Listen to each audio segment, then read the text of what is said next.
the pace of that first game, and this second game officially not going to start till 7 o'clock. We stepped away for a few minutes, back and ready to go with you on KNEB.TV and 106.9 The Trail for Game 2 of our doubleheader here for the boys B-8 Sub-District Tournament, being hosted by top seed Alliance. In Game 1, it was Alliance scratching and clawing their way to a victory over Gering. The final score was 52-43. It was tied 30-30. Really just the game progression went Gering's way. Gering was down by 10 at the end of one, down by 6 at halftime. They tied the game at 30 apiece heading to the fourth quarter.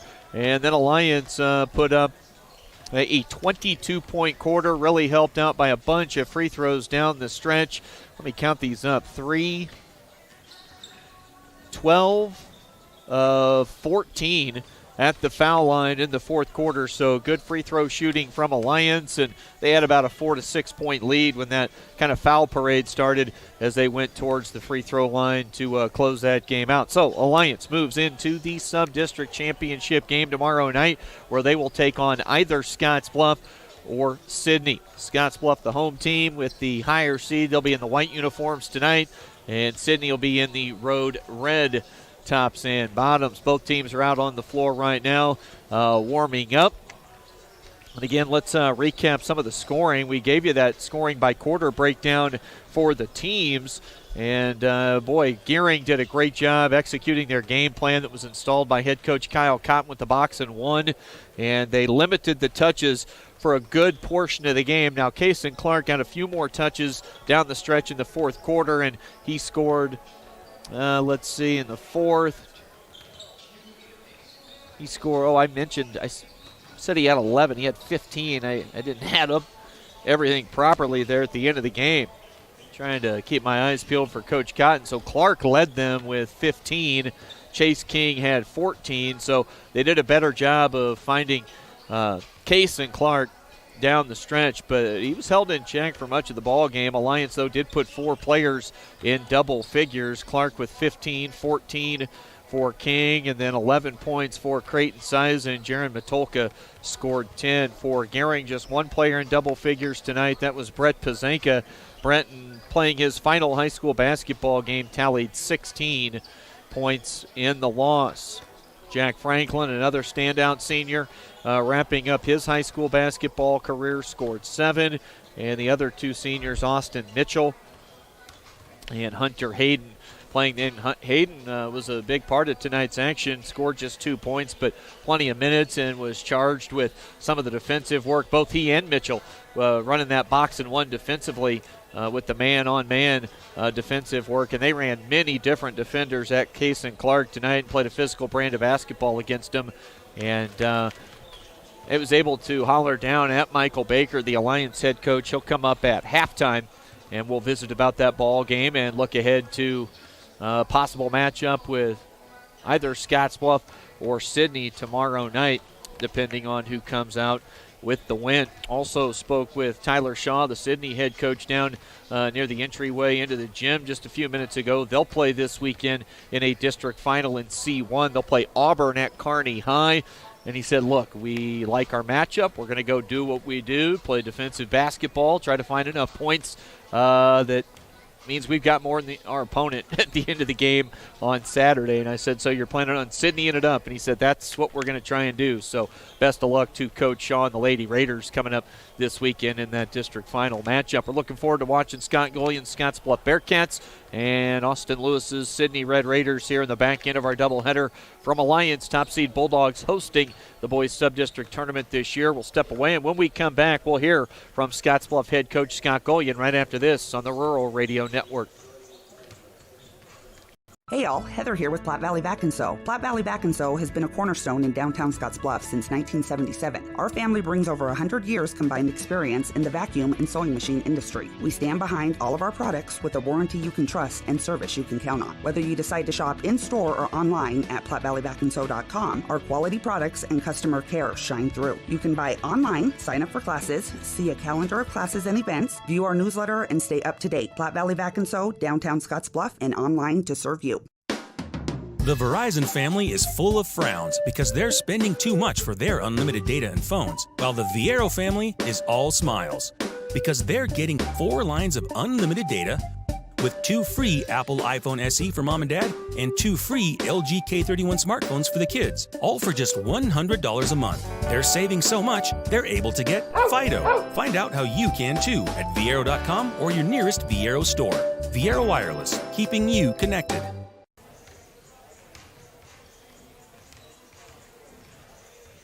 We're back between games. Opening game tonight in the books with Alliance and Gering. We settle in for the back end of our B-8 Boys Sub-District Tournament doubleheader here on KNEB.TV and 106.9 The Trail with Scottsbluff, this year's tourney's 2-seed, taking on Sidney. We visit now with Scottsbluff head coach Scott Gulliam. Pregame coach's comments, as always, brought to you by The Zone at Scottsbluff. Screen printing. Coach, team played great on Friday. Been playing great down the stretch. They've won 7 straight games. And there's nothing like playing your best basketball this time of year. Yeah, that was the goal. We kind of knew we might have some ups and downs throughout the season, but the goal was to be playing our best basketball at the end of the year and see what we can get done. And I think our guys have done that just by coming to practice every day and getting better. And we're on a nice little streak right now, and hopefully we can keep it going. After the game, you sent Bill and I a little group text message with where you kind of found things with PowerPoints. Then Saturday morning ahead of the girls' game, it sounded like, maybe even those had changed a little bit from what you saw the night prior. So where are things at right now? How high can you actually get to this week, or what's the floor look like? Who might the opponents shake out to be? I know there's business to take care of first, but what's the big picture looking like right now? It kind of depends on what Waverly does in their sub-district. That will kind of determine where we kind of end up. Obviously, it depends on what we do in our sub-district as well. It looks like there's a chance for home games in multiple ways. And we got to concentrate on ourselves. There's still a bunch of different teams that we can play, so it's hard to narrow down and start getting film, because what I kind of looked at was about 5 different teams right now that we could possibly end up getting matched up with. Well, so let's get to the business at hand then. First things first, and this is a sub-district that, quite honestly, depending on how any individual team might play on any given night, could go a bunch of different directions. For crying out loud, Sidney played Alliance to a 6-point game on Friday. You've seen Gering in an environment of they can play with anybody. When they had you down at their place after 3 quarters, sure, you came back and got the win, but they played capable basketball that night. So really this thing could go any bunch of different ways. What'd you see from Sidney on film against Alliance Friday that allowed them to stay in that game? Sidney's, they can grind it out and get some stuff done with some guys that can shoot the ball, and they can score it without anybody. Obviously, I've always said they're well coached with Coach Lewis, so they're going to have a good plan in place for whoever they play. And it just comes together. Sometimes you're playing at home and you get some bounces to go your way, and you got a chance.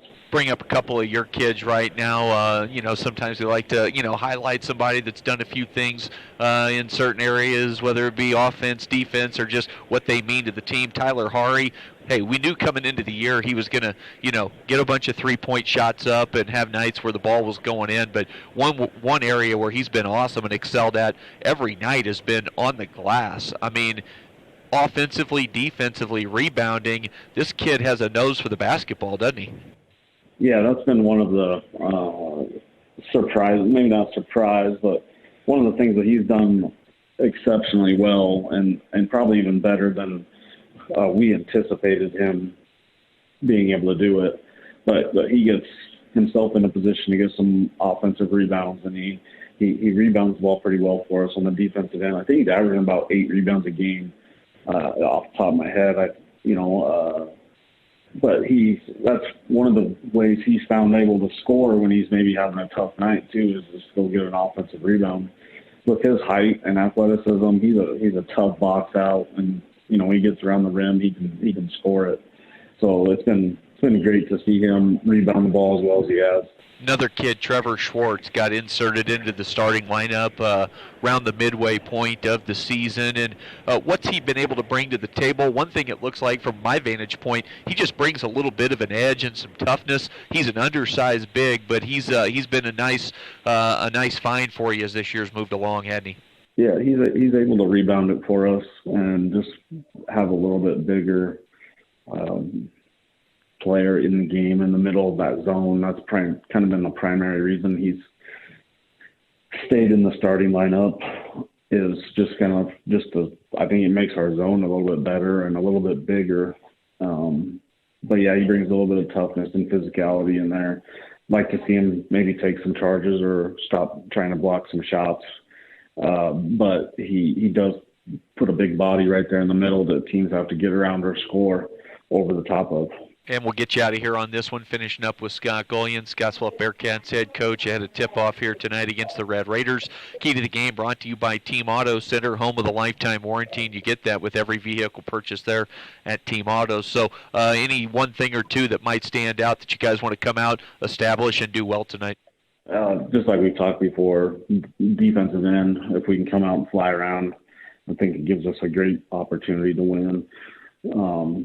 And we cannot overlook this game, because sometimes if you beat a team the way we beat Sidney last time, sometimes you can have a sense that it's going to happen again, but it's not. I don't think, Sidney's going to play better. They're going to shoot the ball better. It's going to be a lot closer game, and we got to play with the same edge that we've been playing with. Yeah, 64-29 in that last matchup at their place. Coach, appreciate the time as always. We'll chat after the ball game. All right, thanks, Chris. We'll come back with more right after this on the Rural Radio Network. We're back.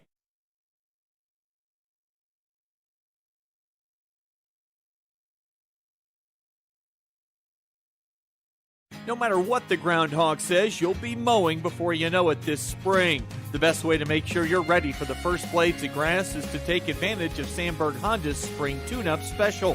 From now until May 31st, schedule your lawnmower tune-up and receive free pickup and delivery in Scottsbluff and Gearing. As a bonus, schedule service by March 10th and save with the Early Bird Special. Call Sandberg Honda at 436-2179 for details and to schedule your spring lawnmower tune-up today. What's the best part of having better internet service? Ridiculously fast access to all of the ridiculous internet. Settle for more with Allo, the faster, more reliable internet experience that's built for the way you use all your devices.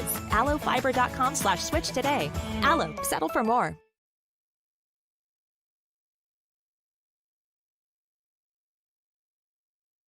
TV and radio on 106.9 The Trail. A couple of fine high school head basketball coaches visiting with their guys one final time in a pregame huddle. Head coach Austin Lewis for Sidney and Scottsbluff's Scott Gullion. We will get the introduction of starting lineups, it would appear, from our public address announcer. And I would imagine that will start with the Red Raiders, the lower-seeded team. Was talking with former Red Raider Eric Doty earlier and asked him about what the power points right now. Sidney 14th. And curious about, a loss tonight. They're going to get hurt by losing to Scottsbluff if that would happen. A win would obviously be huge, but even if they do lose the basketball game, he said multiple upsets would have to occur back on the eastern end of the state, which is always possible, but says it does look like they might be able to slide in the back end of the top 16 for a district final this weekend. Let's get you the starters for Sidney. Junior Sawyer Dickman, 6 foot tall. Zach Burke, a 6'2 senior.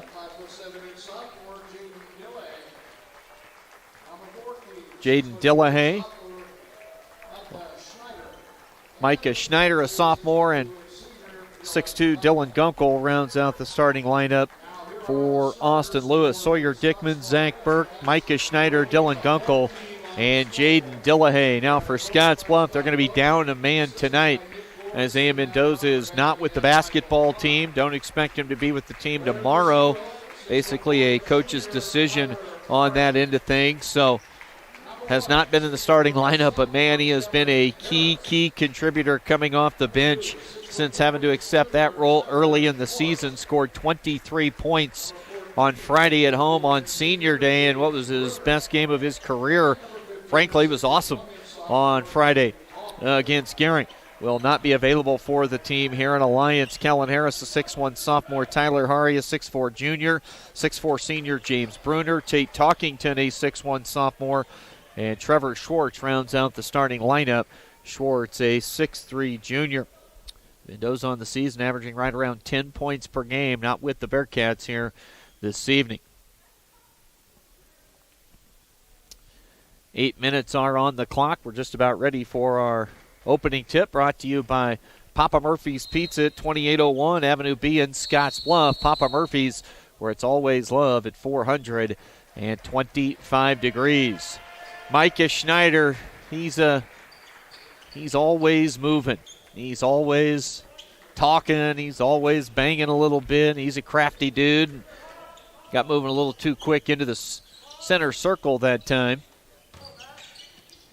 And Scottsbluff awarded the basketball on the opening tip. Ball loose on the floor, and Schneider there to pick up the loose change.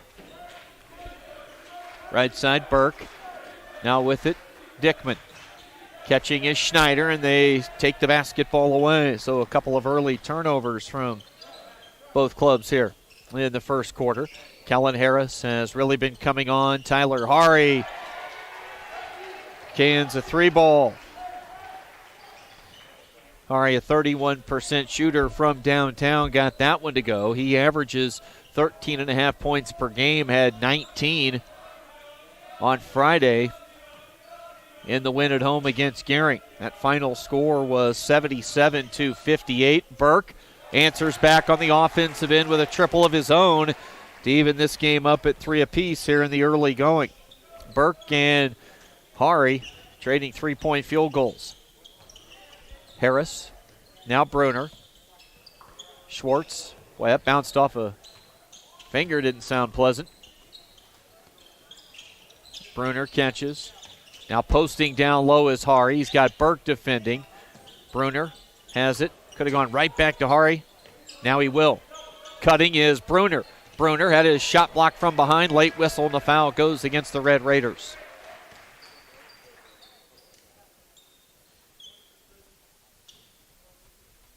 Two shots coming now for Bruner. Foul called on Dylan Gunkel, his first. And Bruner able to knock down the free throw.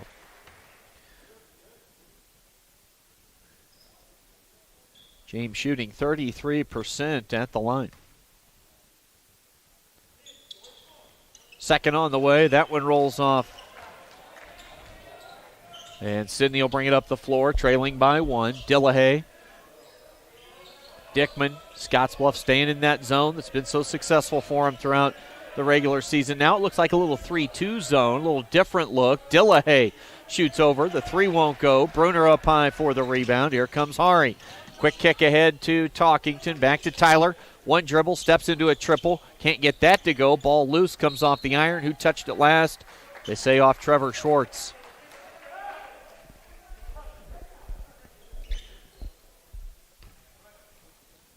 Schwartz and Schneider, those guys get near one another tonight. That could be some interesting physicality. Lob underneath, and that'll be a turnover. Burke was trying to take a tough angle and get the pass to Schneider, so the turnover leads to a run out and a lay-in for Trevor Schwartz. Second turnover committed by Sidney. A 6-3 lead now for the Cats. Sawyer Dickman to Zach Burke. Now Dickman's open. He'll shoot the triple. That won't go. Offensive rebound grabbed by Dillahay. Enters it to the high post area. Got it to Schneider. Now Gunkel finds a cutting Schneider. He's fouled by Tyler Hari. And Micah Schneider will shoot two at the free throw line. First foul called against Scottsbluff. That first game flew by tonight. Right on time for our 7 o'clock start here for game number 2. Schneider at the line. Gets both. It's a 1-point game. Scottsbluff 6, and the Sidney Red Raiders have 5 early. On the catch, Schwartz. He'll go by the defender, put it on the deck, and Trevor Schwartz able to score off the dribble, attacking the rim.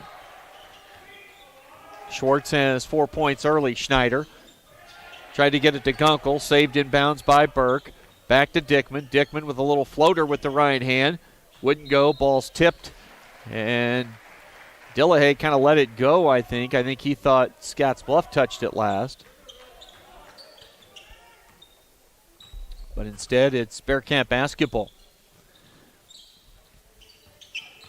Off a screen, Tate Talkington continues all the way to the rim, gets up off the floor and lays it in. Already 4 different Bearcats have scored. They lead 10-5.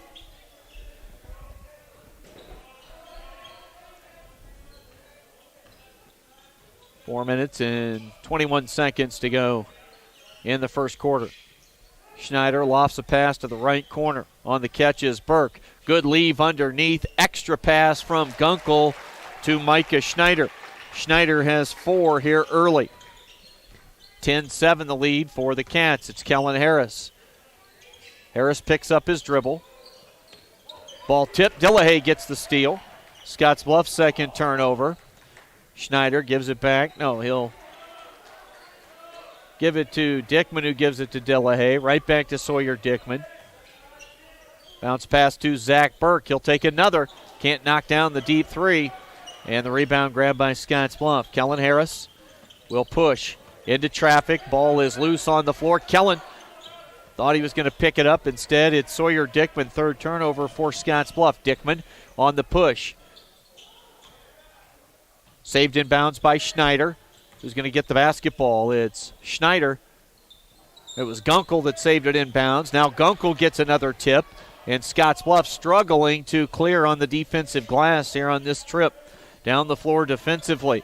Dillahay on the left wing. High post area. Extra pass was made quickly by Schneider, and a foul goes on the shot attempt of Gunkel, and I think that'll go against James Bruner.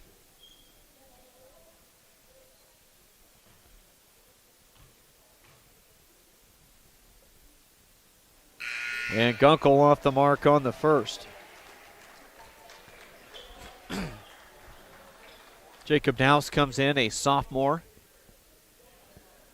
Off the bench for Sidney and head coach Austin Lewis. 1 of 2 for Gunkel. 10-8 the lead. Scottsbluff by 2 here with 3 minutes to go in the first quarter. And a bullet pass from up top from Bruner to Jackson Ostick, and that ball sails out of bounds. Again, Scottsbluff without Isaiah Mendoza tonight, a key 6th man, one of the team's top scorers. Will not be with the team the next 2 nights. Jumper right side, 3 from Burke. Ball batted around off the miss, and Talkington comes up with it. To Jackson Ostick.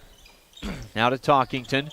Hari looking aggressive here early, can't score, but that's where he's awesome, is the offensive glass. Gets off the deck quickly off his own miss or a teammate's, and he has been impressive on the boards this year.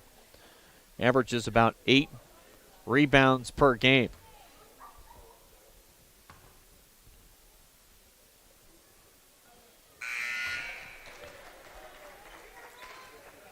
Caden Patton on for Scottsbluff. Connor Hartzler into the game for Sidney. So Patton slides up the bench a little bit as far as his role on the team, and now he's the 6th man here tonight.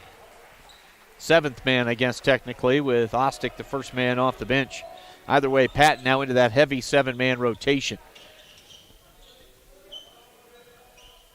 Tyler Hari got 1 of 2. And went for a swipe on the other end defensively.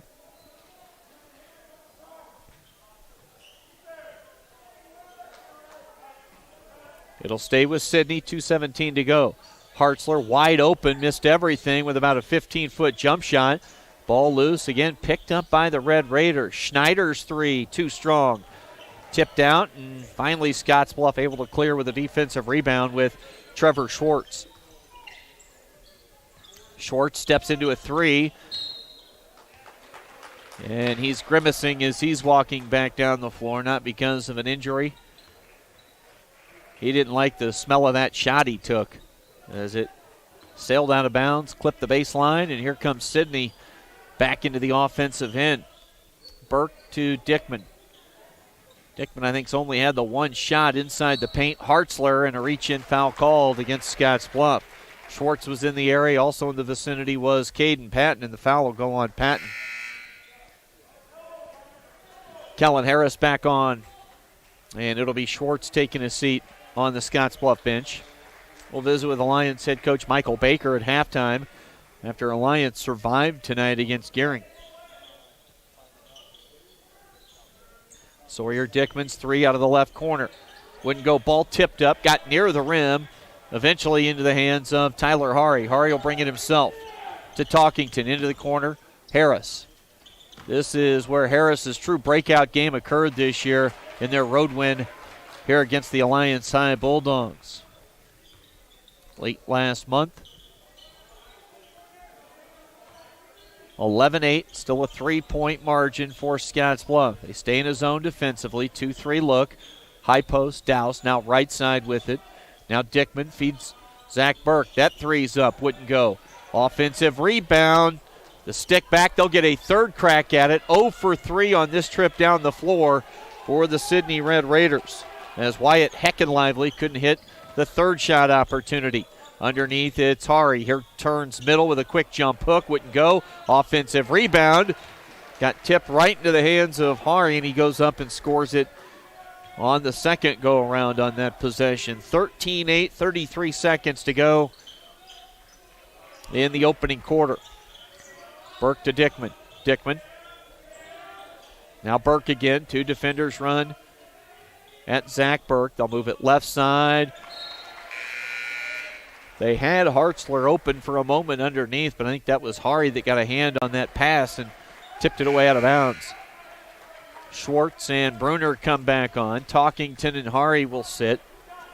19.9 to play in the first quarter. Scottsbluff's lead is 13-8. Getting wide open on the inbounds pass is Micah Schneider. He's got 6 first quarter points.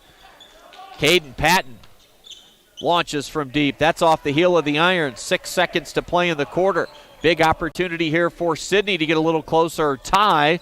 Patton blocks the three-pointer at the buzzer of Zach Burke. We've played one quarter after 8 minutes of action at Alliance. Night number 1, back end of our doubleheader, B-8 Sub-District. Scottsbluff leads Sidney 13-10 on the West Coast scoreboard.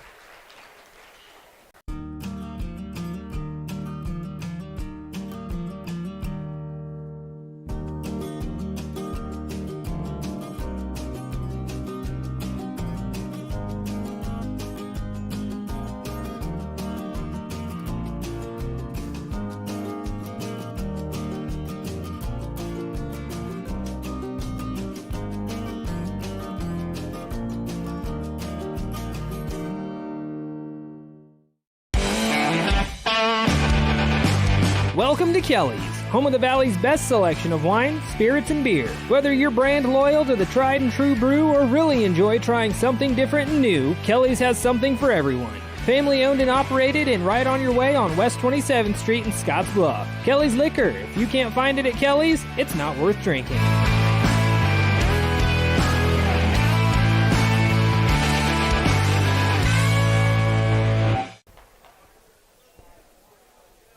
High school basketball coverage. Chris Catrone, glad to have you along tonight on KNEB.TV and 106.9 The Trail. We start the second quarter, back end of our B8 Boys Sub-District doubleheader here from Alliance. And as we start quarter number 2, it's Scottsbluff leading Sidney 13-10. In the early game, Alliance beat Gering 52-43. Sawyer Dickman has it on the left side wing. Boy, stopped and then continued. Little stop-and-go move from Sawyer Dickman results in a make on a reverse layup. Dickman's on the board with his first 2 points of the night. Caden Patton for Scottsbluff. Bounce pass and nobody there. That is the 5th turnover of the game committed by the Cats. 13-12 with 7:29 to go in the second quarter. Jay Ayler in the house across the way. Michael Baker sitting up near the top of the bleachers. We'll talk with Coach, head man for Alliance at halftime. Good to see Coach Ayler here. Now Burke, they give him the three. He'll shoot it. Off the heel of the iron, Jackson Ostick grabs the rebound. Here comes J.O. up the floor. Cross-court pass goes to Caden Patton, and now we're going to get a push on the defender from behind against Patton, and that'll go against Zach Burke.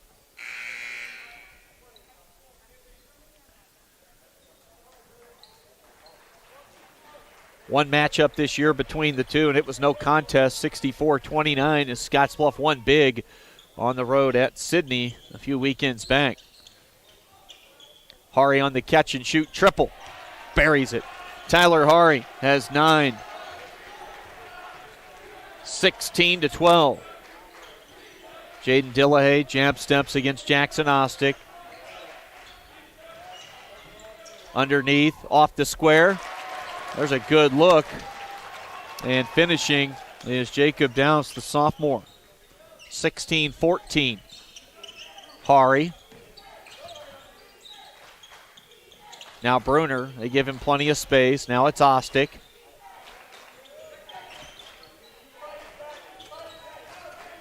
Scottsbluff basketball, right side. Wanting the ball in the post is Hari. Dillahay reaches in. Knocks it away. It goes out of bounds. Last touch by the sophomore guard for Sidney.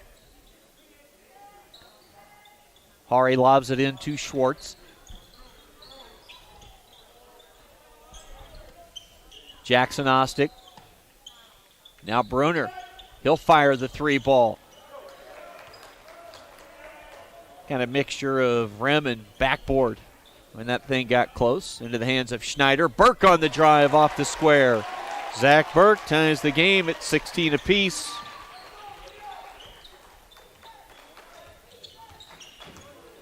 Kellen Harris, and a reach-in foul is going to go against Sidney. We'll see who it's on. Jaden Dillahay picks up the personal. Tate Talkington on, replacing Jackson Ostick, so a little more offensive punch with that swap. Hari gets it in. Now it's Talkington. Off the screen, set by Schwartz. Tate goes right to the rim. Strong in the upper body, able to absorb that contact and finish with the shot, but it wouldn't go. We're tied at 16. Chance for Sidney to take their first lead of the game. Dillahay leaves it for Schneider.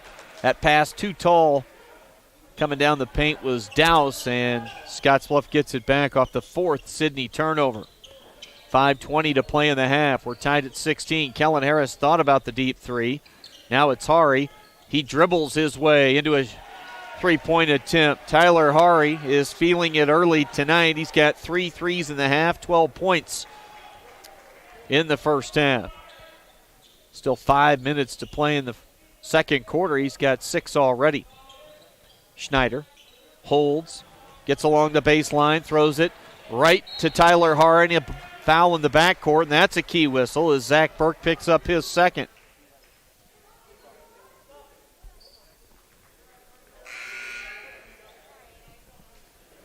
Gunkel's back on. It's Schneider sitting. Burke will stay with the 2. 4 minutes and 47 seconds to play in the first half. Talkington. Kellen Harris being defended by Sawyer Dickman. Sidney and man. And there's a turnover by Scottsbluff. Harris throws it away into the near side bleachers. 6 turnovers in the half to this point for the Bearcats.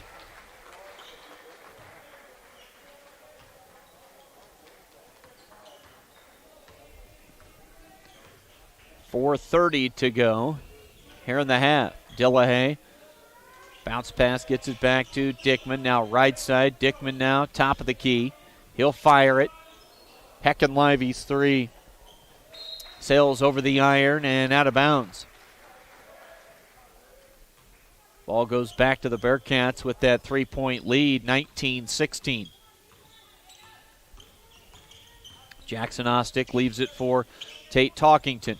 Hari working on the dribble. Back to Bruner. Bruner will attack the rim. Had his shot blocked by Sawyer Dickman. Kind of got it coming from the side on the way up for Bruner. Swats it away. Sidney into the half court offensively. Dillahay will stay patient. Get it to Sawyer Dickman. Scottsbluff in the zone. They've been primarily a zone team for the better part of a month or so. Probably a little longer than that, in fact. Rebound comes off on another missed outside jumper, and it's Heckin Lively with the rebound, and now the runner off the square. The smooch for a deuce there from Sawyer Dickman. He's got 4 in the quarter. And Sidney trails Scottsbluff 19-18. Again, no Isaiah Mendoza, not with the team tonight or tomorrow. Not sure what the rest of the week holds. We know what that holds. Meaning Tyler Hari's not going to hold it long when he catches it. That catch and shoot triple falls through, and Scottsbluff leads by 4, 22-18. Hari has 15 points here in the first half. He's on fire from deep.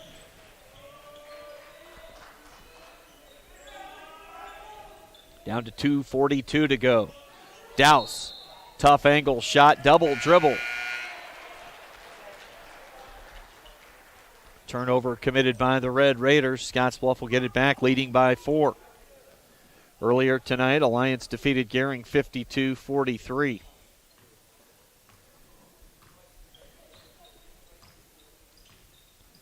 Tate Talkington.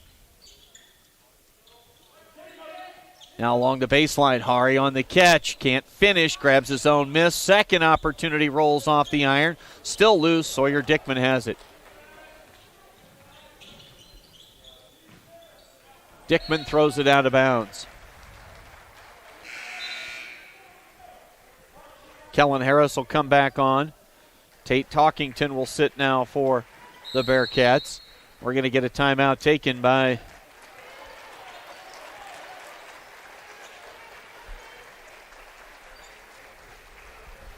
Austin Lewis and Sidney, so we'll stay right here with 2 minutes and 16 seconds to go in the first half. We'll talk with Michael Baker, the head coach for Alliance at halftime. They're into tomorrow night's Sub-District Championship game.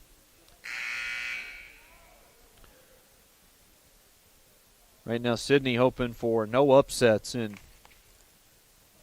these sub-districts across the state, sitting at number 14 in power points. They had 3 of their final 8 games canceled coming down the stretch. They've split their final 4. Wins against Gering and Chadron, losses to Scottsbluff and Alliance.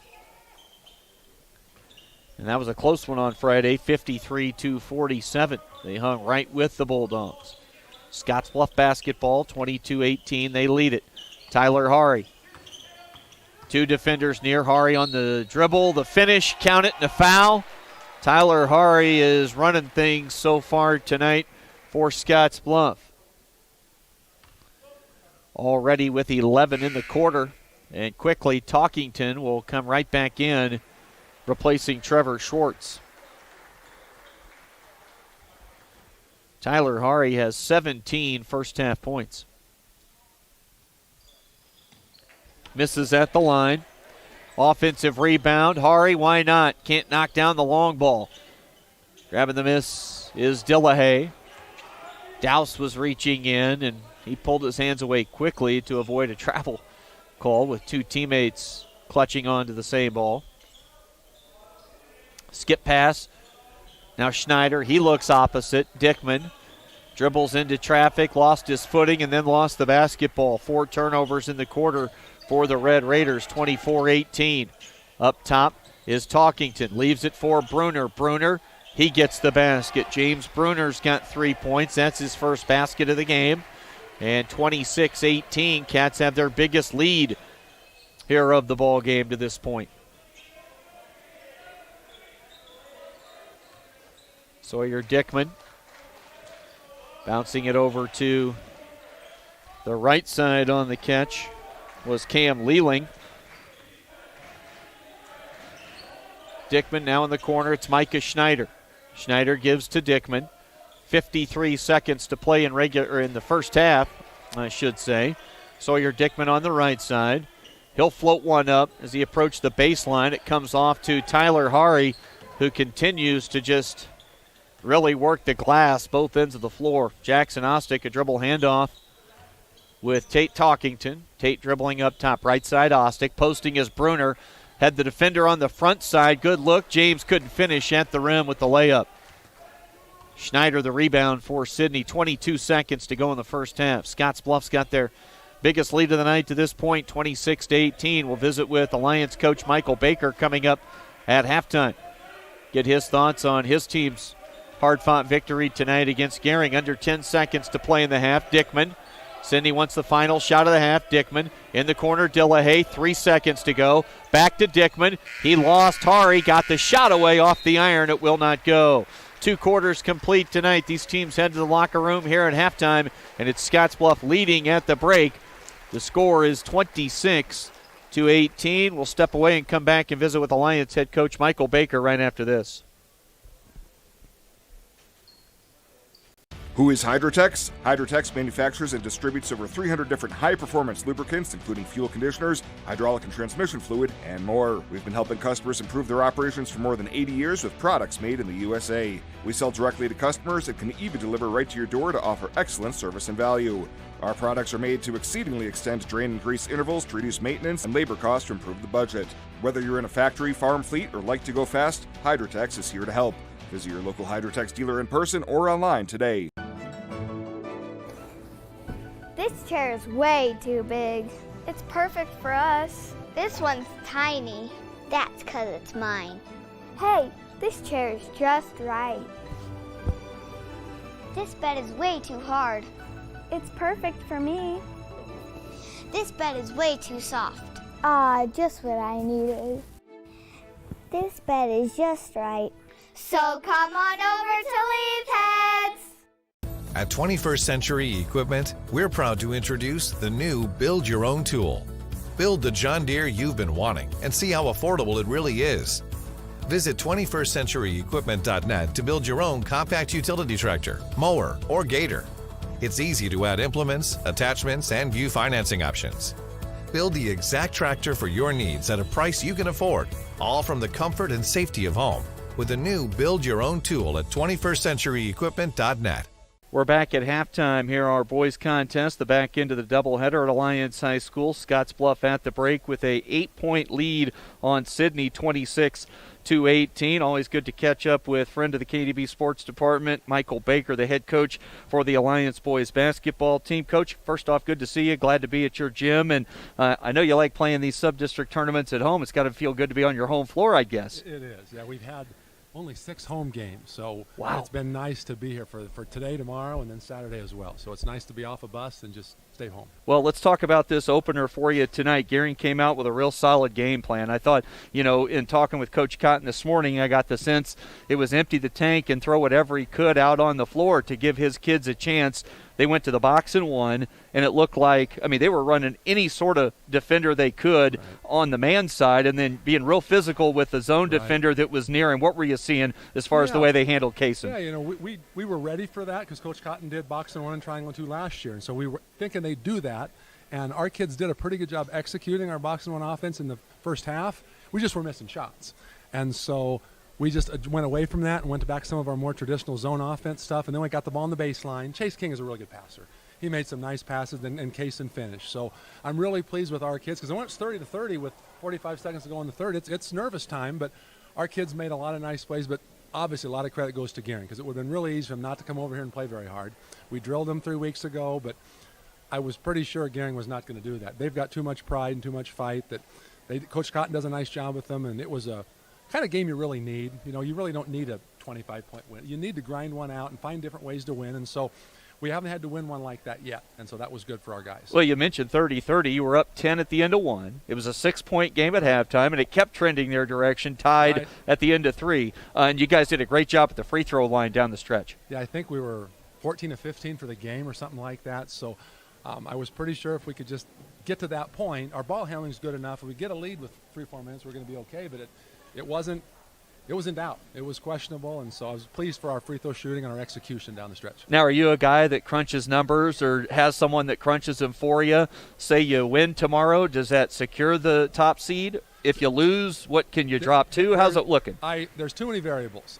Although I'm pretty sure we can't go lower than second. I think there's too much of a gap, but again, I could be wrong. There could be out-of-state things like that I don't know about, but it looks like we can't drop to third, and I'm not even sure if we win we'll be first. So it's unknown.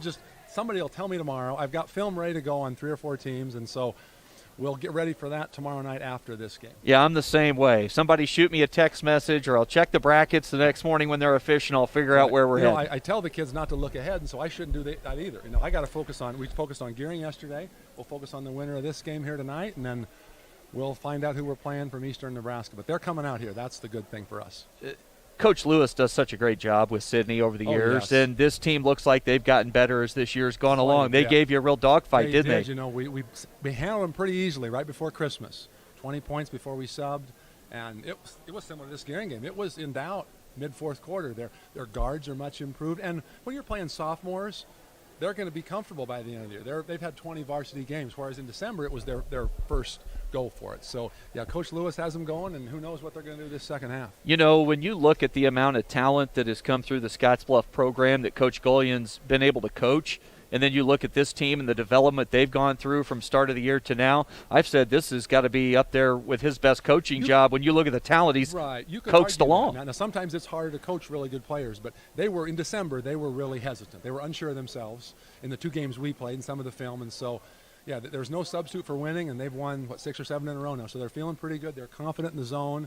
They're making people uncomfortable. Our guys were certainly uncomfortable for much of the game 2 weeks ago. So, yeah, congratulations to Scott. He's done a nice job, and being an Alliance alum, we always root for him every time, but about 2 or 3 times a year. And Kellen Harris had his real breakout game that really sent him from first-year sophomore varsity player to feeling like a big-time player when they came here. Yeah, that was the shots we wanted him taking, because he hadn't made them in the games I'd seen. And so that kind of changed our defensive game plan. When he can hit those shots, then they're much more dangerous. Coach, tell me how Joel's doing right now. He's having a great time at Concordia. Yeah, he played junior varsity basketball this year. He's still tagging along, practicing with the varsity guys. So great experience. Coach Limbach and Coach Carell run a first-class program, and I highly recommend Concordia, the young men and women that want to go to a really nice private Christian liberal arts school. Coach, you run a first-class program here with you and your kids, and it's always good to see you. And one way or the other, we'll see you tomorrow night, thanks a lot, Chris. Appreciate the coverage. That's Michael Baker, the head coach for the Alliance boys, and they are into tomorrow night's Sub-District Championship game. We'll step away and come back with more right after this on the Rural Radio Network. Find out what convenient really means at the Western Travel Terminal. Start with our great selection of food and drinks, from for real milkshakes and fresh brewed coffee to snacks and hot food. Next, check out our beer and spirits with their everyday low prices. Finally, let us work for you with our full-service gas station and automatic truck and car wash. All this can be found at 822 South Beltline in Scottsbluff. Western Travel Terminal, your convenient shopping, restaurant, and full-service gas leader. Hey, I've been hanging out here a long time outside of Panhandle Auto Group, and boy, do they have a great selection of vehicles. And their sales team is great to work with, and you can also get your vehicle serviced and detailed too. Welcome to Panhandle Auto. This is Sam Serta, General Sales Manager. It's been our pleasure to serve you for the past 2 years. At Panhandle Auto, we have a seat for everybody. Whether you need a vehicle for yourself, a son, or daughter, our team will go above and beyond to satisfy your needs and even your dreams. So again, thank you from Sam Serta, General Sales Manager at Panhandle Auto, for allowing us to earn your business. At Panhandle Auto, it's time for something different.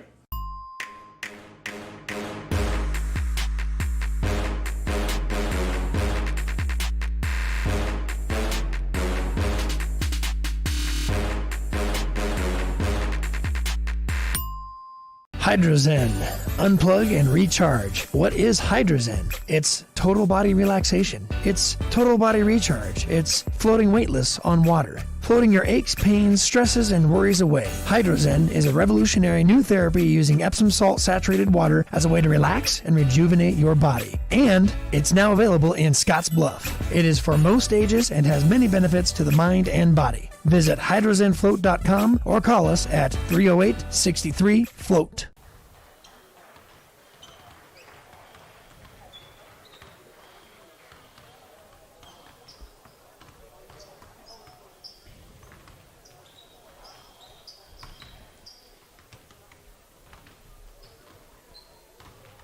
Chris Cottrell with you. Halftime score, Scottsbluff leading Sidney 26-18. Tyler Hari has been the man so far tonight. He has 17 points at halftime. We'll come back and get to our third quarter action right after this on the Rural Radio Network. I've struggled with my weight since I was 13, but weight loss surgery changed my life. I've lost 120 pounds, 80 inches, and gained a whole new outlook on life. Weight loss surgery may be the answer to your weight and health problems. Regional West offers the support of skilled surgeons and a dedicated bariatric team for your journey to a healthier you. Learn more about weight loss options at Regional West. It's time for a new you.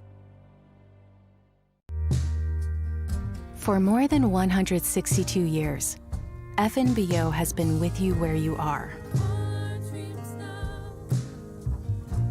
A bank committed to helping you earn more and save more, so you can do more, both big and small. It's what you can expect from the great big small bank. Third quarter action just underway. Scottsbluff starts with the basketball, and they've got an 8-point cushion right now, 26-18. Trevor Schwartz on the catch. Low block left side. Goes to the jump hook, turning middle with the right hand. That won't go. It's Micah Schneider with the board and short stepping his way down to the other end of the floor. Scottsbluff in a 2-3 zone. Zach Burke hit an early three. He's got 5 points for the Raiders. Dillahay on the right wing.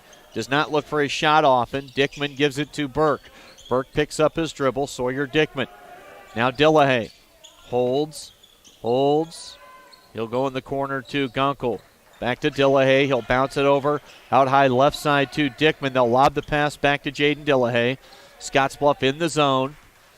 And Sidney has been solely on the perimeter and really not with a catch and shoot opportunity so far in this possession. And now Kellen Harris reaches in against Dillahay. Dillahay gets rid of it to Burke. Schneider's the one at the high post. Now it's Burke that'll shoot the triple. And that is a little strong, and here comes Scottsbluff trying to make it a double-digit lead. Kellen Harris, talk about being quiet tonight. Kellen is yet to score and has not looked for a whole lot on the offensive end. See if he looks to turn things up a little bit here in the second half. It's been the Tyler Hari show. He has 17 of Scottsbluff's 26 points. And again, they are without Isaiah Mendoza for tonight's ball game. On the catch and drifting three. Harris missed it, glances off the iron and rolls out of bounds. Touched last by a Red Raider, so it'll stay with the Cats. Schwartz now Bruner. It's Talkington down low in the block area. He catches, at a smaller defender, Dickman on him, and Tate Talkington will get 2 shots at the line. First foul on Sawyer Dickman.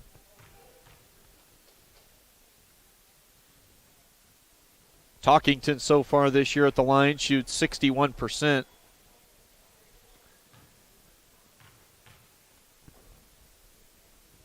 He averages 7 points a game, and he's got 1 of 2 at the line, 3 points tonight. Now right side with it. Schneider in the corner left, and he throws it literally right to James Bruner. And then Bruner returns the favor as Sawyer Dickman, playing free safety, stepped in front of that pass at midcourt. Dickman drives to the rim and gets it off the square. That was the 8th turnover moments ago from Sidney, and the 7th of the game for the Cats. Schwartz has it. Top of the key right. Now Hari. There's another turnover for the Bearcats. 2 quickies in the turnover column, and we'll get a substitution with Jackson Ostick replacing Kellen Harris. Kellen looking a little sluggish, walking to the bench. Part of that's just his natural gait, but he's had a slow start to this ball game tonight too. So Coach Golian getting him a quick breather, maybe let him look at things and get him back in pretty quickly, I would imagine.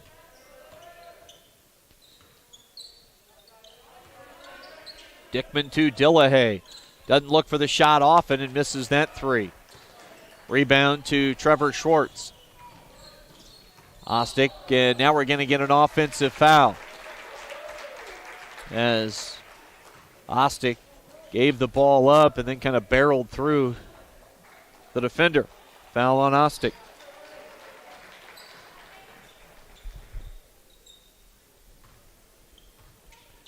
Nearly 3 minutes gone by here in the third. Burke thought about the three. Gunkel has it. Now Bruner fouls him. Dylan Gunkel gave him a little head fake, shot fake combo, and James is a big-time jumper, and he got off the floor. He'll sign his letter coming up on Wednesday to join the track and field team at Chadron State.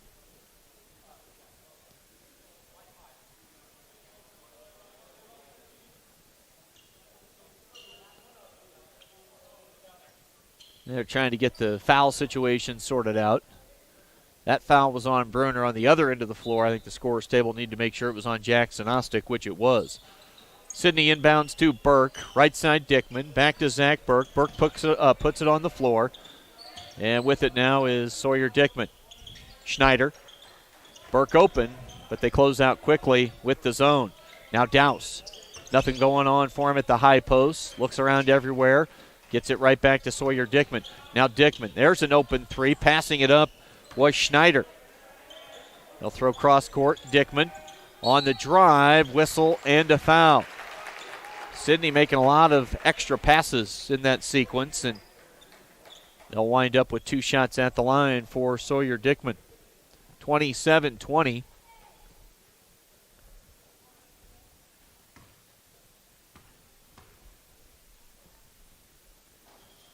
A pretty ragged third quarter on offense for both clubs so far tonight. Here in the first, 3.5 minutes of the third, we have 1 field goal and 3 total points, and Dickman's foul shot won't go. He gets the second, 1 of 2 at the line for Sawyer Dickman. He's got 7 points tonight. Sidney claws their way back to within 6. In the corner is Ostick to Schwartz. He steps into an open three. That's off the back of the iron. It comes off. Rebounded by Zach Burke for Sidney. Dickman to Schneider. Catch and shoot three. Off the front of the rim. Tate Talkington had blocked out and had good rebounding position. And an over-the-back foul goes against Dylan Gunkel. That'll be Gunkel's third.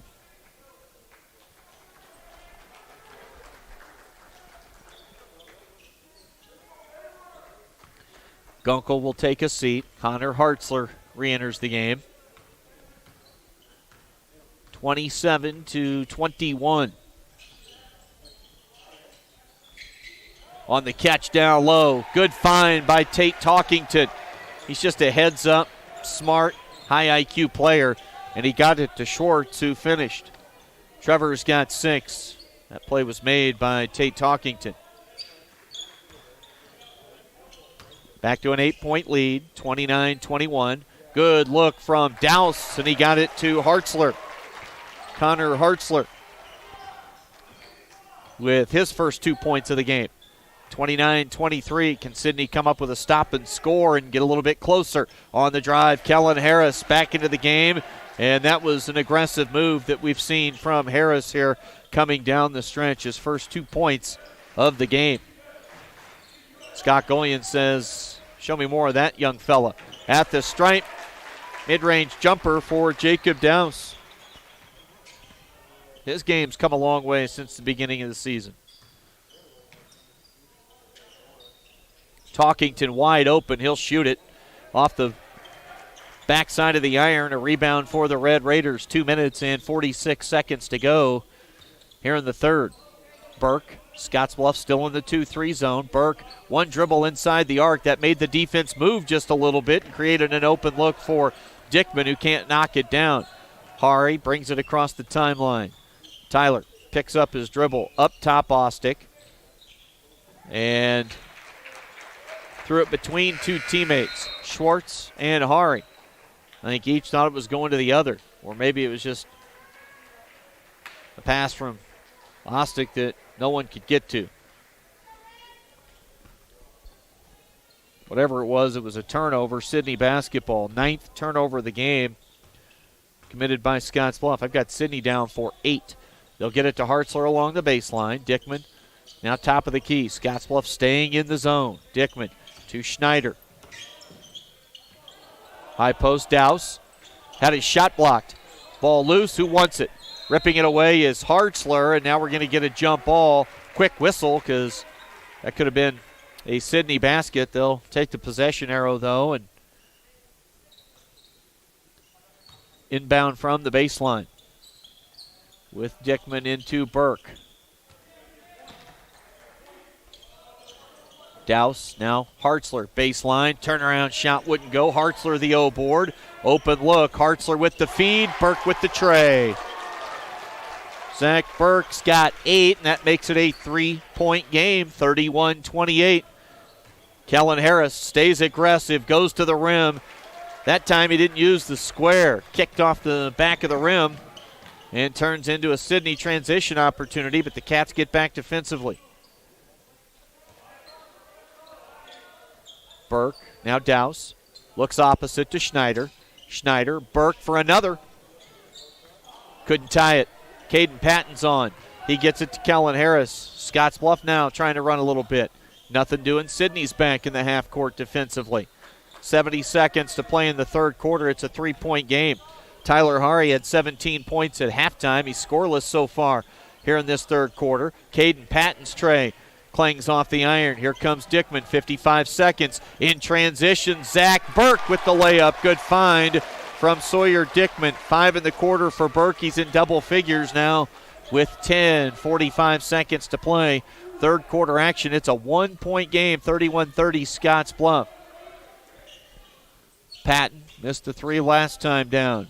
Again, Hari's now roaming along the baseline. He wants to go to the low block area. Now on the drive, it's Bruner. Had it ripped away. Second turnover of the quarter. Dickman took some contact. The blocking foul is going to go against Patton. And Sawyer Dickman's going to have a chance to go to the free throw line to give Sidney their first lead of the night.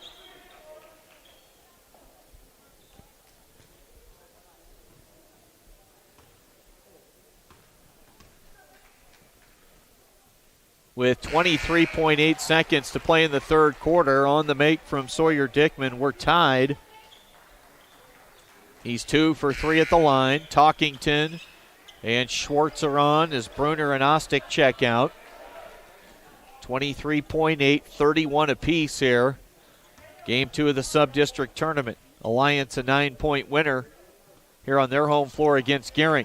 Unable to knock it down, and then Patton and Hari run into one another as the ball came off hot. Not sure which one touched it, but their bodies banging into one another and both going for the basketball is what caused it to go out of bounds. So Sidney keeps it on the offensive end. We'll see if they can stay patient and take the final shot of the third quarter and maybe take a lead into the fourth here. 12 seconds to go in the quarter. Scottsbluff just kind of sitting in that zone. Heck and Lively to Dillahay quickly. You don't expect either of those guys to take or look for the shot. Now it's Dickman. Shot wouldn't go. Offensive rebound into the hands of Hartzler. He kind of just tossed one up and was hoping for a whistle and a foul. But we got a tight one and a low-scoring one. We head to the fourth, 31-all on the West Coast scoreboard. Welcome to the Snow Show, boys and girls. Today we'll be learning about safe snow tips. Yay! Tip number 1. When scooping the sidewalk, always deposit the snow on your lawn and gardens. Not only is it environmentally safe, it keeps our streets and gutters clear. Tip number 2. Where there's ice on the ground, use salt only as a last resort. Use no-salt de-icers, which are less harmful to plants, animals, and your concrete. Be safe around snow and ice. Show is brought to you today by Tri-State. When you call Gearing Valley Plumbing and Heating, you will have options. Repair it, rebuild it, or update it. Whether your furnace stops working or your bathtub won't drain, Gearing Valley Plumbing and Heating provides the services you need to be comfortable. Weekends, holidays, or late nights, we will be there. With over 30 years of service, our certified technicians and cutting-edge technology can keep your systems running at their peak efficiency. Gearing Valley Plumbing and Heating, every time we enter your home, we leave it a better place to live. Chris Cottrell with the broadcast for you tonight, TV and radio. TJ Albright producing, Chad, our cameraman, on the scene. Appreciate those guys' efforts as always. We're tied at 31 as we start the fourth quarter. The Gehring Alliance game was tied at 30 entering the fourth. We're one better on each side of the ledger here, 31 apiece. Scottsbluff and Sidney. Scottsbluff without Isaiah Mendoza tonight, not in uniform. Tyler Hari kind of fading to his left, misses the three-point attempt, and Sidney comes out of the pack with the basketball with Zach Burke. They'll set things up in the half court offensively. Scottsbluff stays in the zone to start the fourth quarter. Jaden Dillahay bounces it back up top. Sidney stayed patient, and now they turn it over.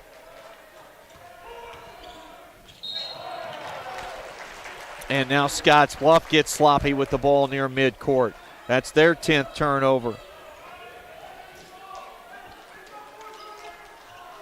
Ugly stretch there from both teams to start this fourth.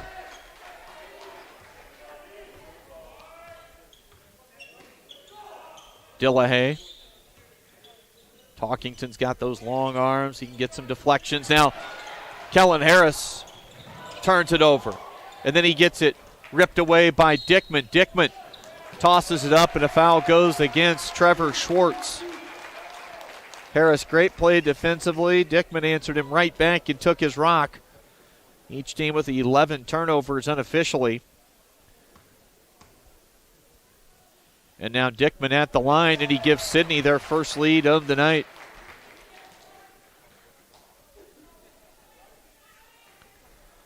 (32-31). Dickman misses the second, gets one of two, rebounded by Schwartz. Nearly a minute into this fourth quarter. Scottsbluff trailing now by one. Harris picks up his dribble. Talkington now has it. Shoots a pass cross court to James Bruner. They're daring him to take the three. He took one earlier. Wisely passes one up. Now Talkington. Austin Lewis and the Sidney bench said he walked. The official says he got fouled. It goes against Jaden Dillahay.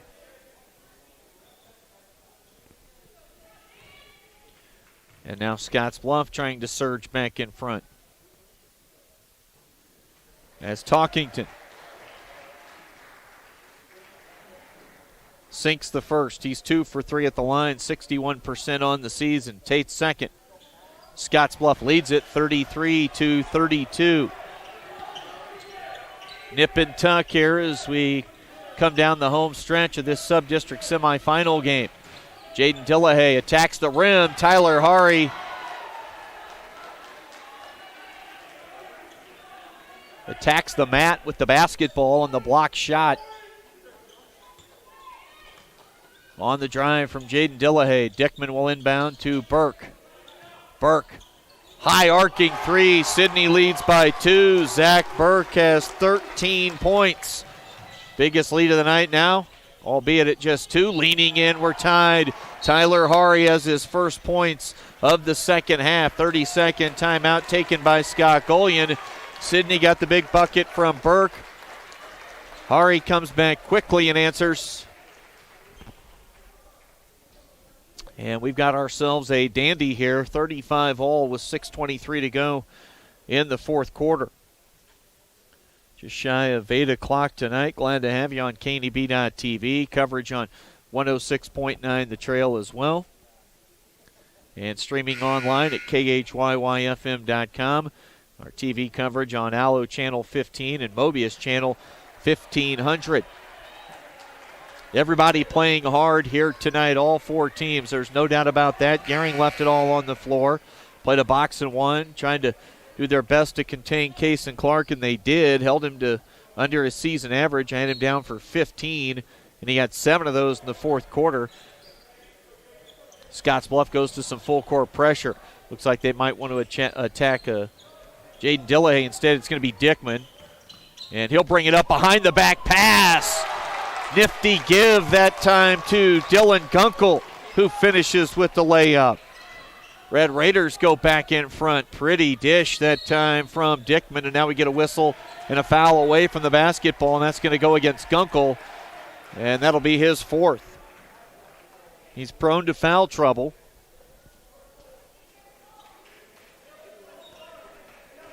And that was a big whistle. There is fourth. He'll have to stay on the floor at this juncture of the game. Sidney leads 37-35. Schwartz up top now, Talkington. One bounce. Feed goes to Ostick. Back to Tate.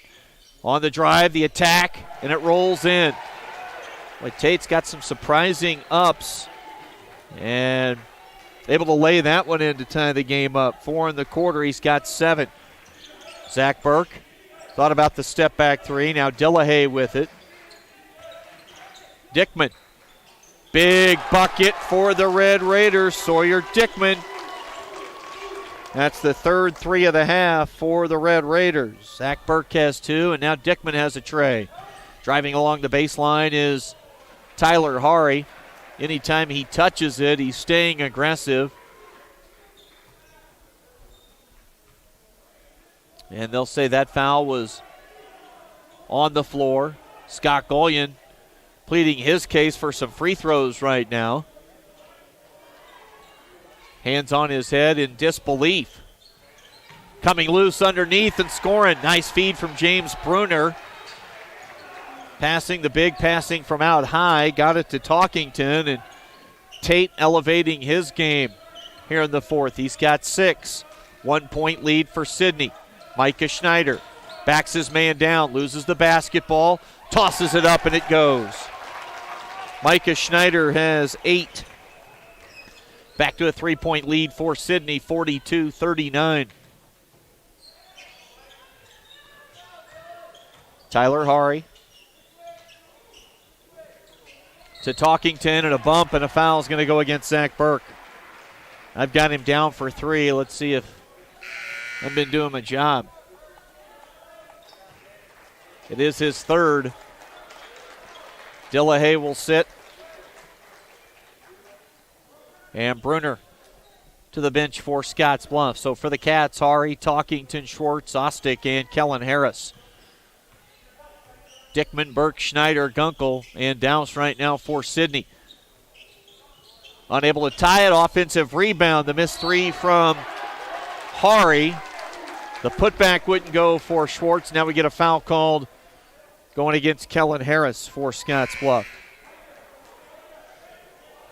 This would be a monstrous win for the Red Raiders if they can pull it out, sitting at 14th in the power points. This would clearly help their cause. Cement a trip to a Saturday game, I would imagine, and send them into tomorrow night's district final. Scottsbluff has been in many of these spots this year, though. Open look, Schneider.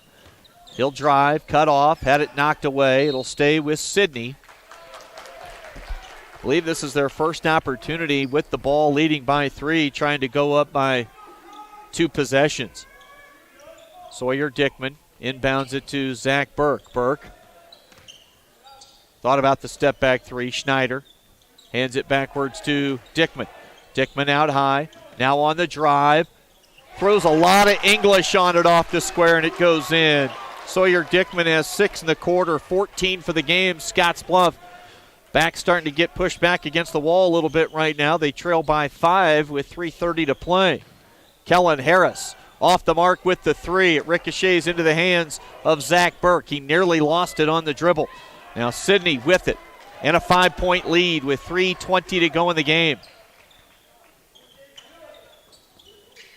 Zach Burke, he'll drive. Oh boy, and they had it. Burke had the big defender on him, and Bruner with the blow by probably could have just gone right to the rim and finished. Tried to make the unselfish play and leave it for Gunkel, who just wasn't ready.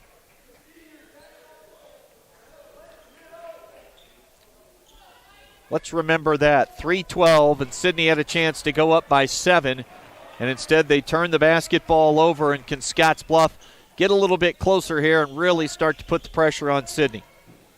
Kellen Harris floats one up near the rim. Missed badly, but Burke could not hang on to the ball. Goes out of bounds. It'll stay on the Scottsbluff end offensively. 2:53 to go here in the game. Lob pass comes into Schwartz. They run Hari off a couple of screens. Catch, one dribble into a three. It's loose. Block shot, whistle, foul. And James Bruner will step to the foul line. 2:46 to go in the game.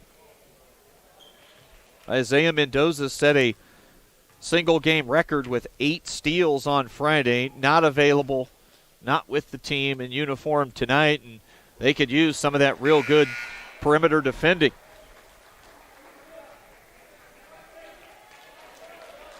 And Bruner off the mark with the first.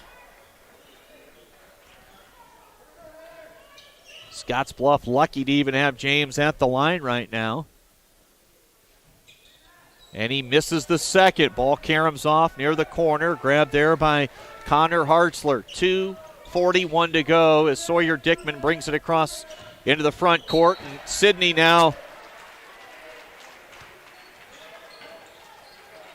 hoping to win rather than going and getting this win. Couple of turnovers in some bad spots. 4 in the quarter. And Scottsbluff catches a break. Sidney just gifts him the basketball. Jackson Ostick. Now Talkington. And Talkington throws it right to Micah Schneider. Tate could have caught that pass, squared up, and taken a mid-range jumper. Been wide open. Probably shoots a very high percentage in that spot. Tyler Hari, defending on the perimeter, knocks the ball away from Sawyer Dickman. Now James Bruner will replace Hari. We're down to 2:16 to go in this game. 44-39, Sidney holding on to a 5-point lead. Dickman gets it to Burke.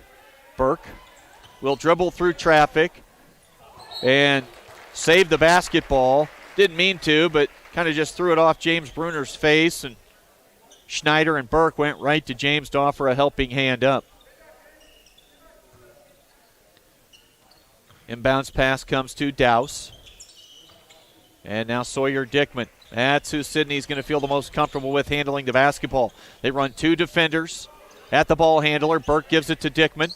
Dickman, lob, and another costly turnover. Sidney is trying to give this thing to Scottsbluff via the turnover, and now we get a reach-in foul. And free throws on the other end. Costly stretch right there for the Red Raiders. They've barely gotten a shot off on their last 3 or 4 possessions. Of course, likewise on the other end, Scottsbluff has struggled to not turn the ball over. And Schwartz misses the front end of a 1-and-1. What can go wrong for both of these teams is right now. And it all means it's still a 5-point lead. Sidney looks ragged. Dickman misses the shot. Ball loose on the floor. Who touched it last? Off Jaden Dillahay. Everything is sloppy from everybody right now.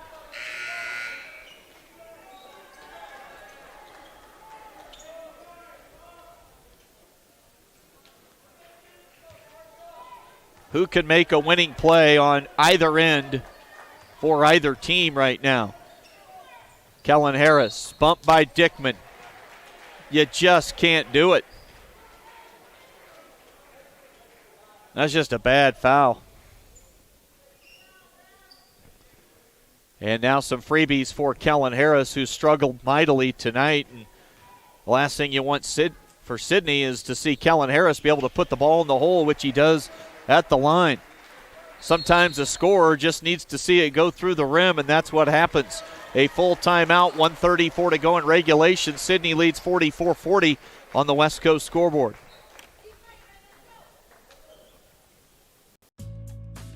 At Platte Valley Bank, we believe it shouldn't cost you money to access your money. That's why we offer free ATMs anytime, anywhere. Whether you are across town or traveling abroad, There won't be an added expense to access the funds in your Platte Valley bank account. Free ATMs are just one of the great benefits of banking with us. Stop by to talk to one of our friendly associates to discuss what else Platte Valley Bank has to offer.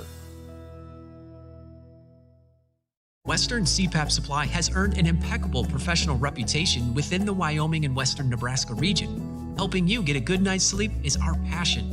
Our amazing team understands sleep disorders from a personal and professional level. We use CPAPs and BiPAPs too, and sometimes it just helps to work with people who share common ground. Our accredited CPAP supply company is approved by Medicare and Medicaid and is in network with every major insurance company in the region. Western CPAP Supply. We're here to help. Harris at the line to try and make it a three-point game. Regardless what happens here, Sidney's going to have to be strong with the basketball. Scottsbluff's going to run multiple defenders, run and jump style, aggressive for whoever is handling the ball for the Raiders. Harris does make the shot. He gets both at the line, full court pressure. Dillahay. Now Dickman, they get it to Burke. Burke will dribble middle. Zach Burke attacks. It won't go. Ball comes off. It's loose on the floor. And we're going to get a timeout taken by Sidney head coach Austin Lewis. So it'll be Sidney basketball. Douse covered it up, kept anybody from reaching in for a jump ball situation. A full timeout. We'll step away again. 1:22 to go. Cats down 3. Having windows and patio doors installed by Renewal by Andersen is literally a red carpet experience. We treat your home like it is ours. We focus on the details. Renewal by Andersen windows and patio doors fit right. They keep the outside out. Our 20-year warranties and great financing options are second to none. Our installers are very well-trained local experts at proper installation. Renewal by Andersen windows and patio doors, great products installed by great people. Contact us. Let's talk about your project. New season and new fashion is in at Compliments for you and your home. Check out what's new from Tribal and Charlie B. From light layers for warm days and cool nights to reversibles that are a must-have for the season. Compliments has the style for you. With great looks come great deals. Compliments always has weekly deals to bring more style into your life. Get ahead of the trends and get the new shapes, shades, and colors this season at Compliments for you and your home. 1708 Broadway, downtown Scottsbluff. 44-41. Sidney with a three-point lead in this low-scoring grinder against Scottsbluff. Douse inbounds to Dillahay. Now Burke. Burke with Harris defending, lost his footing. Dillahay grabs the basketball. He bounces it to Micah Schneider. Coming loose is Burke. Hari reaches in. Hari, jump ball, possession arrow. It'll stay with the Red Raiders. Remember that 3:12 mark. Burke on the drive. Instead of going up and finishing at the rim, he tried to leave it for Gunkel, who couldn't grab it, and the ball went out of bounds. That could have put Sidney up by 7. Right now they have the ball up by 3. Schneider to Dickman. Dickman, we go under 1 minute to play in this game. Dillahay leaves it for Dickman. Sawyer Dickman in traffic, got it off the square. Sidney has 8 in the quarter from Sawyer Dickman. 50 seconds to play, and the Red Raiders lead it by 5. Kellen Harris in traffic. Wild runner off the square. And Sidney grabs the rebound. Scottsbluff, even off the miss, having to scramble and put some pressure on here in the backcourt. Dickman in a reach-in foul, and now it's Sidney in control as Scottsbluff has to foul. And upset is really brewing now if Sidney can step to the line and knock down some foul shots. Of course, the great equalizer is the three-point field goals, and Scottsbluff has none of those in the second half. Hari connected on 4 in the first half. Those are the only 4 for this Scottsbluff squad tonight. At the line, Sawyer Dickman. Off the mark, and he can't convert on the 1-and-1. Scottsbluff's got some life right now. Schwartz. He'll drive to the bucket. He loses the basketball for a moment. Sidney quit playing. Schwartz grabs it, and he goes up and scores. Everything about this fourth quarter has, frankly, been bizarre. Not as bizarre as the Paul Garcia-Paul Ruff match a few nights ago on Saturday night at 126 in Class B for the state title, but not much has gone right for either team here in the fourth quarter. Turnovers, sloppy play on both ends offensively, and Right now, though, it's Sidney clinging to a 3-point lead after the basket from Trevor Schwartz. Scottsbluff, will set up some full court pressure, run and jump style, and throw arms and legs at whoever has the basketball. Try to come up with a quick steal before fouling.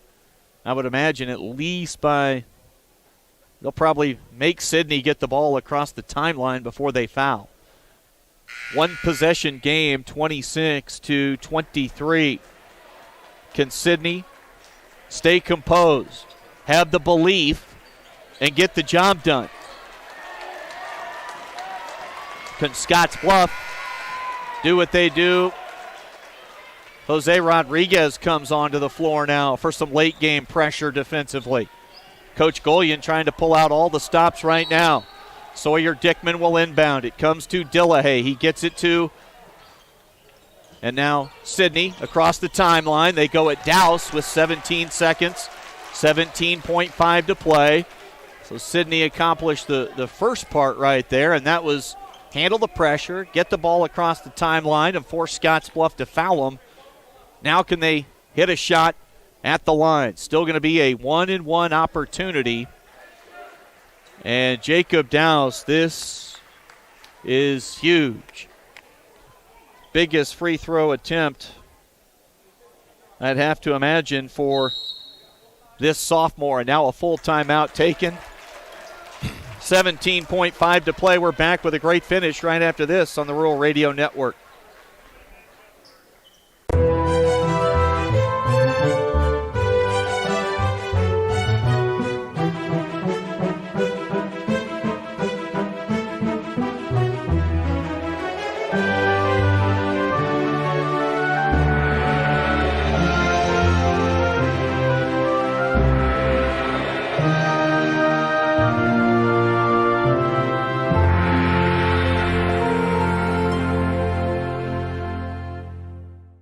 Logos in Gearing is the place to get all of your school spirit gear, personalized gifts, and promotional items for your business and employees, and banners for any special event. Logos is also the only place to stop for custom screen printing or embroidery. You can even design it yourself on their interactive website. Stop into Logos today. They'll design it, print it, and have it to you in no time. There's no job too big or small for Logos. That's Logos in Gearing.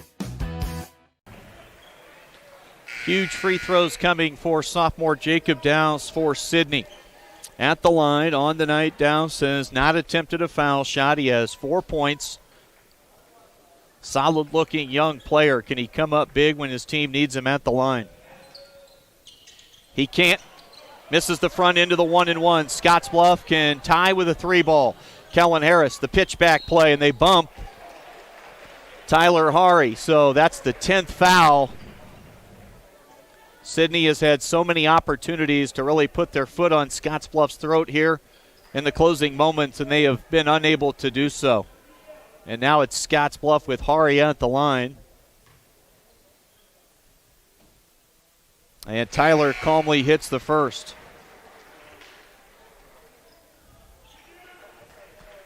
Two-point game with 11 seconds to play. Now a timeout taken by Austin Lewis. 11 seconds to go. Cats down 46-44 on the West Coast scoreboard. Are you looking for the perfect place to hold a wedding, family reunion, holiday office party, or business meeting? Well, look no further. The Hampton Inn and Suites Hotel and Conference Center is just the place for you. We're a full-service banquet facility that can host up to 400 of your guests. Stop in and see our spacious open-concept meeting rooms and begin planning your special event or family gathering today. Let us do the work for you so you can enjoy your guests. For personal service, stop by the Hampton Inn and Suites front desk.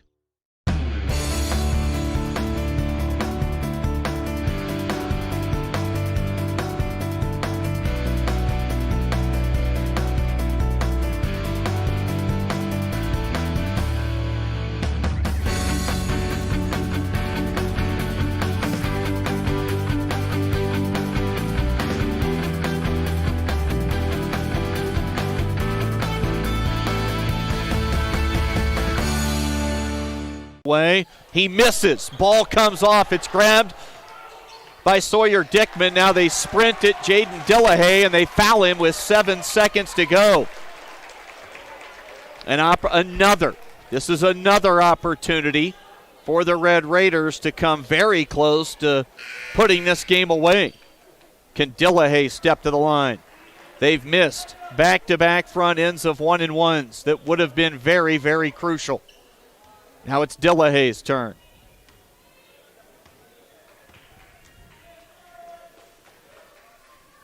He got one. His first point of the night.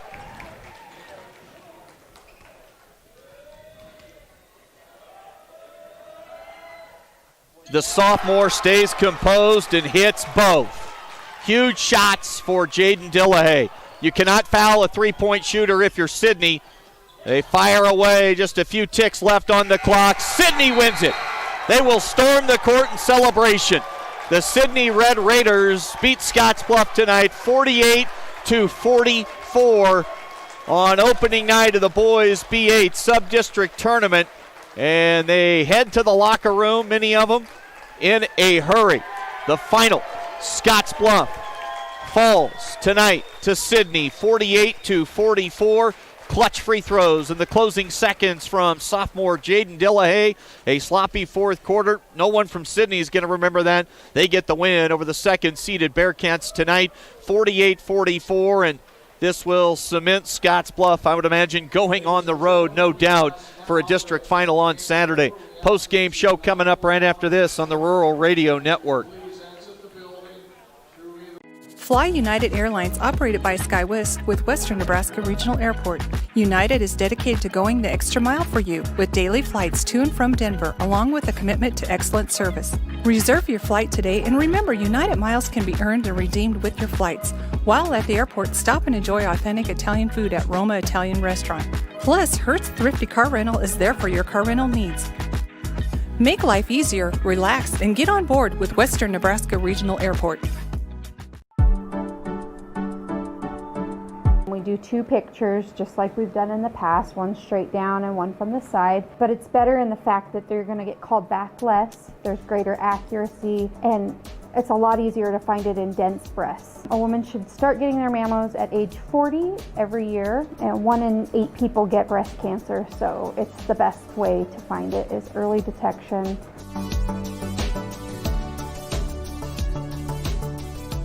Panhandle Trails Intercity Public Transit, based in Alliance, Nebraska, is the only intercity bus serving Nebraska Panhandle communities and Pine Ridge, South Dakota. Panhandle Trails operates a regularly scheduled bus service, assisting you in making connections with Greyhound bus partners, regional airports, healthcare, employment and education opportunities, shopping, family, friends, and more. Panhandle Trails serves the general public of all ages and offers accessible transportation for those with special mobility needs. Let Panhandle Trails help you make your connection. Call 308-761-8747. At Elite Physical Therapy, we provide preventative and rehabilitative treatments that maximize function and promote well-being for patients of all ages. With 2 locations in Scottsbluff and Gearing, we offer the convenience of you choosing your location with the same great services no matter where you go. Stop into one of our locations today, in Scottsbluff at 214 West 27th Street or in Gearing at 10th and M Street, and see what Elite Physical Therapy can do for you. Treatment you need and care you deserve.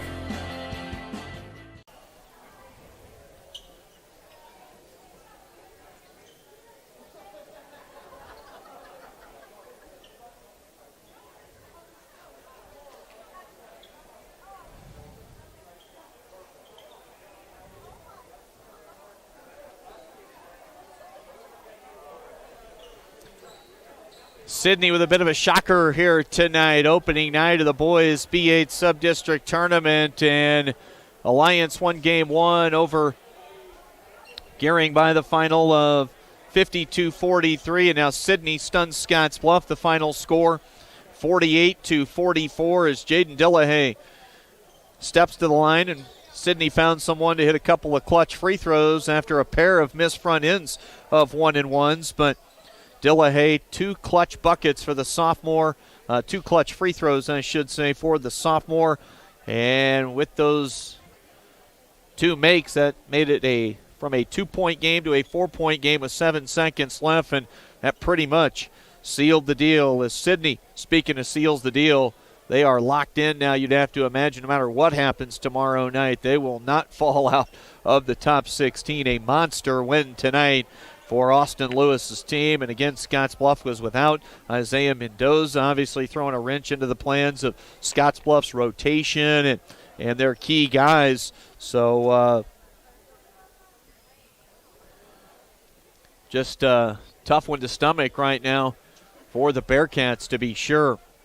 For tomorrow night, we'll have Sidney and Alliance TV only. There will be no radio broadcast for tomorrow night. Caney Beat on TV only, so be aware of that.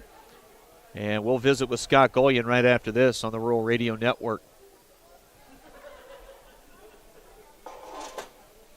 You may look forward to spending the seasons with family in your home, but not when these critters come knocking on your door. That's where Benzel Pest Control saves the day. Family owned since 1976, we provide prompt, professional, and efficient services to keep your home or business safe and secure all year round. With 3 generations and more than 4 decades of service to the Nebraska Panhandle and Southeast Wyoming, Benzel Pest Control is the only name in all seasons pest defense. Orthopedics is key to managing and treating bone and joint pain, which most of us experience in our lifetime. Morrill County Community Hospital and their clinics are here to help. Mikhail Taylor, MD, is now welcoming new patients from hand surgery, sports medicine, and fractures and injuries. Mikhail Taylor is specialized in upper and lower extremities, and with her expertise, you're assured the highest quality health care service possible. Our dedicated team is committed to you and our community every time. At Morrill County Community Hospital, Bridgeport, Nebraska, exceptional care right here at home. A tough one tonight, a bit of a shocker for Scottsbluff. Coach, as we finished up the postgame today, I didn't even bring it up in the bulk of the interview. You said it. We cannot take this team for granted just because we smacked them around at their place, and 48-44, they get you tonight. What happened? I didn't think we were very good, first and foremost. Like, we just didn't have the energy we've had. We didn't have the movement. I mean, we had the lead at the end of the first half, but that was mainly because Tyler Harvey's hitting shots. Yeah. Otherwise, we weren't very good outside of him hitting some shots. Our energy on the defensive end wasn't good. Our offensive energy wasn't good.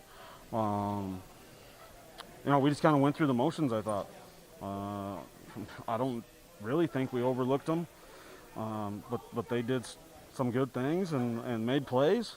And credit to Sidney that they played harder than us. You were probably lucky to have a shot in the closing seconds. They had multiple opportunities at the 3:12 mark. They could have gone up 7 on a Dickman drive, and they threw it away out of bounds. They turned it over multiple times. They missed 2 front ends of 1-and-1s, and on the other end, multiple times you didn't even get a shot attempt. Yeah, it wasn't good.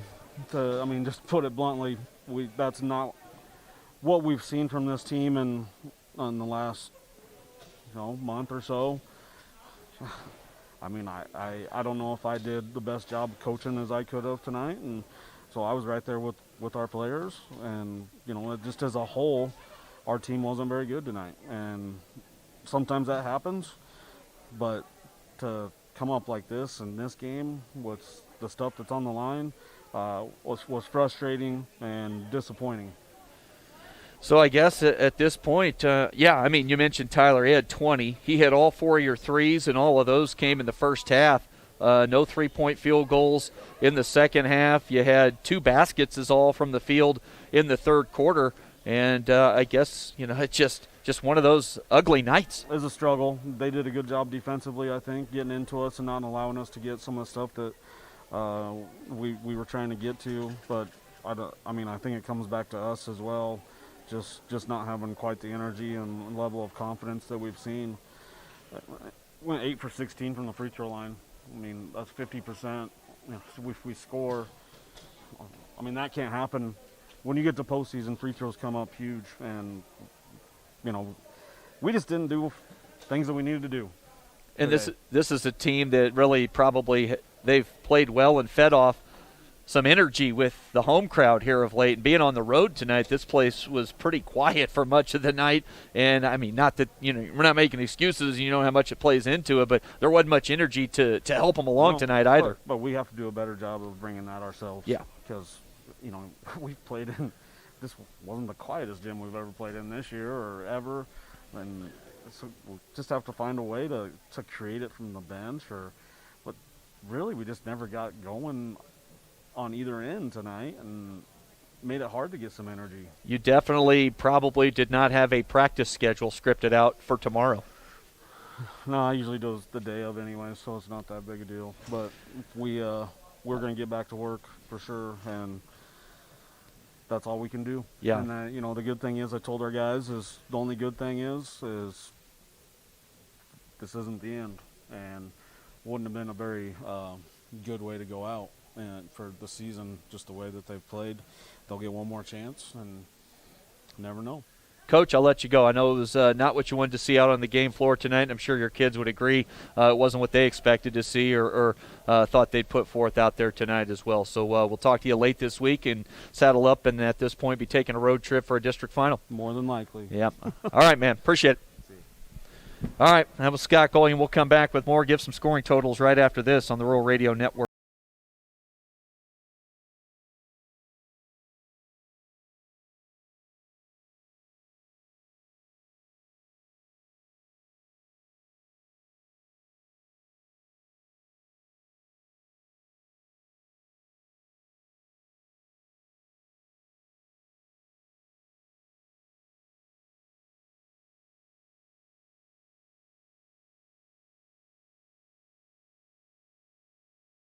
Many people count on space heaters and electric blankets to help stay warm in the winter.